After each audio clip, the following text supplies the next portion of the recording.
June 2009, £80 million. Sir Alex Ferguson letting Cristiano Ronaldo walk away from Manchester United.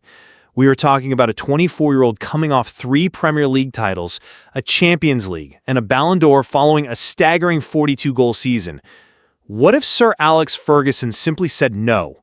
Oh, it is the ultimate sliding doors moment in modern sports. Welcome to What If Show, part of the What If Pod channel. Today's episode, what if Ronaldo never left Manchester United in 2009? Like, share, comment on the video, and subscribe to my YouTube channel. Now listen, I am going to tell you exactly what happens. Keeping Ronaldo would have transformed an already elite Manchester United into an unstoppable European dynasty. He secures his status as the undisputed GOAT right there, without ever needing that Real Madrid platform. And I am going to push back hard on that. I mean, frankly, the brutal physical demands of English football, plus the lack of Madrid's global commercial visibility, it would have severely hampered his legacy. He wins way fewer Ballon d'Ors, and his historical standing is way murkier. Look, let's just start with the reality of the squad he left behind. This was not a club in decline. They had just reached what? Back-to-back Champions League finals? Right. They were at the top. Exactly. The infrastructure was built, you had Wayne Rooney entering his absolute prime, you had Michael Carrick controlling the midfield, and of course Ferdinand and Vidic at the back. Unbelievable defensive duo, but... So if Ronaldo stays, the math is glaring. In that 2009 to 2010 season, Chelsea won the Premier League by literally a single point. You insert a prime Cristiano Ronaldo into that United squad, that gap doesn't just close, it vanishes. They win a 4th consecutive title easily. Okay. Stop right there. You're doing something very common here. You're treating his output at Madrid as this, plug-and-play baseline. Because it's historic output. But you can't just copy-paste his Spanish statistics into the Premier League. Output is not universally transferable. But look at the sheer volume we were talking about here. In his first 4 years at Madrid, he averaged 53 goals a season. 53! Even if we scale that down for the difficulty of English football, say it drops to 70%, he is still getting 40 goals a year. That guarantees dynasty status. But those 53 goals didn't just happen because he put on a white shirt, right? They happened because Madrid's entire structural apparatus was optimized to serve him. Think about the tactical deferment of Karim Benzema. Oh, so Benzema's the reason Ronaldo scores 50 goals now. Come on. Listen, I am saying Benzema was the mechanism that allowed it. He wasn't playing as a traditional number 9. He was basically a highly sophisticated tactical decoy. His entire role was to drag center backs out of position to create a vacuum for Ronaldo to sprint into. Which was incredibly effective. Extremely. But Sir Alex Ferguson's United was a collective. Ferguson was a pragmatist. If you look at the defensive responsibilities in Ferguson's systems, Ronaldo would have been required to expend massive energy tracking back. I hear you, but Ferguson wanted to win above all else. We already saw him shifting Ronaldo into a central role in 2008 because it was so efficient. You really don't think Ferguson adapts his system to protect the greatest weapon in the world? Not to the extent Madrid did. Madrid under Florentino Perez was an orchestra built for one soloist. Ferguson's United was a synchronized rowing team. Look at Wayne Rooney. Rooney repeatedly sacrificed his own stats, dropping into midfield just to serve Ferguson's system. Ferguson never lets Ronaldo completely abandon defensive duties. Even if his raw numbers dipped slightly, he was already transcending the English game physically. He scored 42 goals in 2008 in that exact system. Right, but for how long? What do you mean? The compounding physical toll. You are completely ignoring the physical realities of the English schedule. A relentless 38-game Premier League season, 2 domestic cups, no winter break. It is an absolute war of attrition. La Liga isn't exactly a walk in the park either. Tactically, maybe not. But physically, come on, yes it is. Madrid dominated the lower 2/3 of that league. Ronaldo could essentially jog through a home match against Almeria and still get a hat trick. Oh, jog through it? That's a bit disrespectful to La Liga. It's the truth. Madrid treated him like a priceless national asset. In England, a cold Tuesday night away at Stoke City requires grueling exertion. By 2012, a 27-year-old Ronaldo is likely carrying the exact same compounding physical damage that burned through Rooney. Okay, so let's say his output drops from 53 to 40 goals. And maybe he sits out some League Cup games to rest his knees. He's still dominating England. He still wins 5 or 6 Premier League titles during his peak.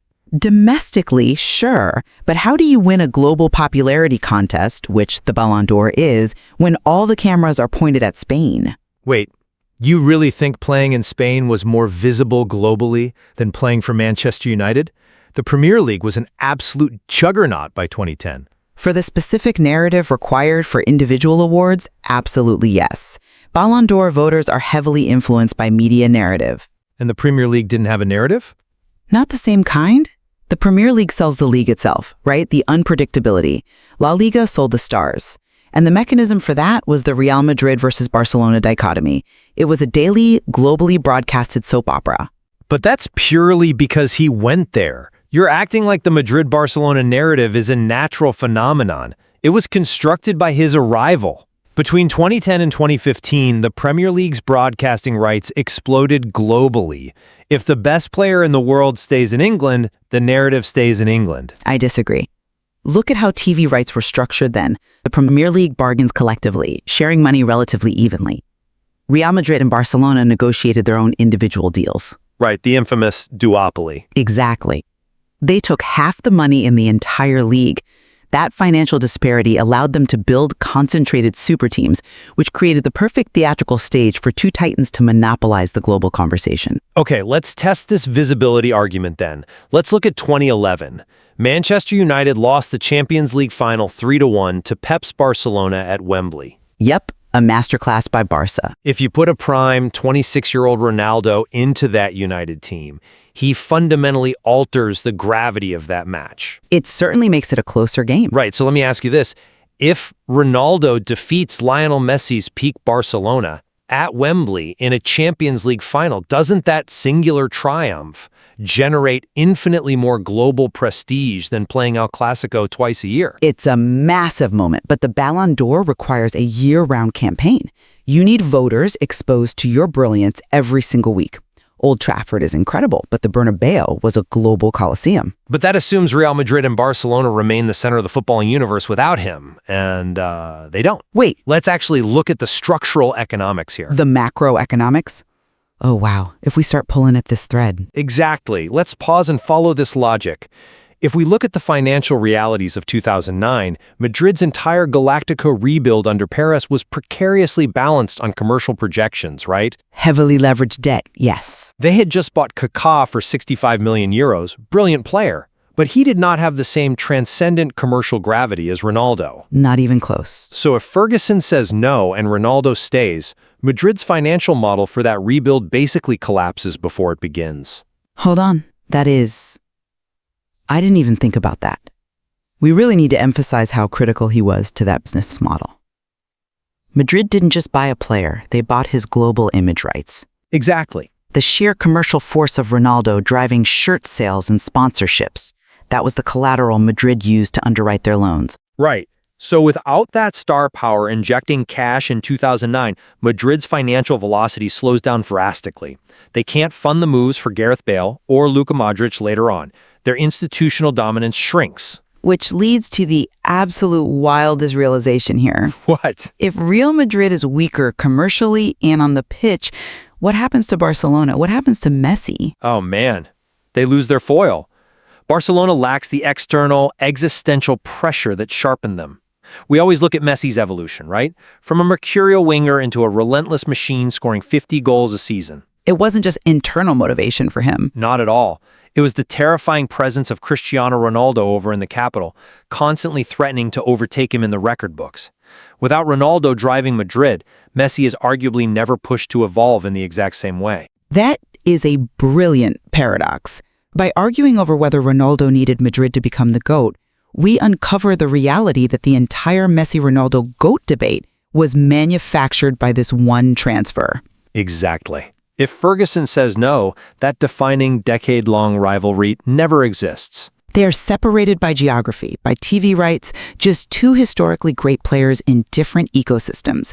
The machine that manufactured the rivalry simply never gets built. Which fundamentally rewrites English football history. Ronaldo would have built a dynasty so dense with trophies that a La Liga rivalry wouldn't have been necessary.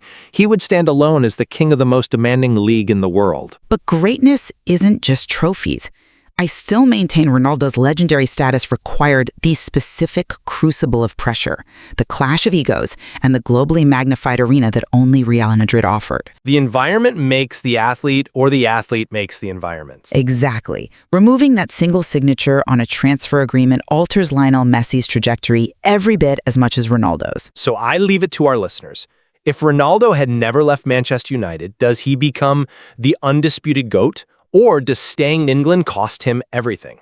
Let us know in the comments.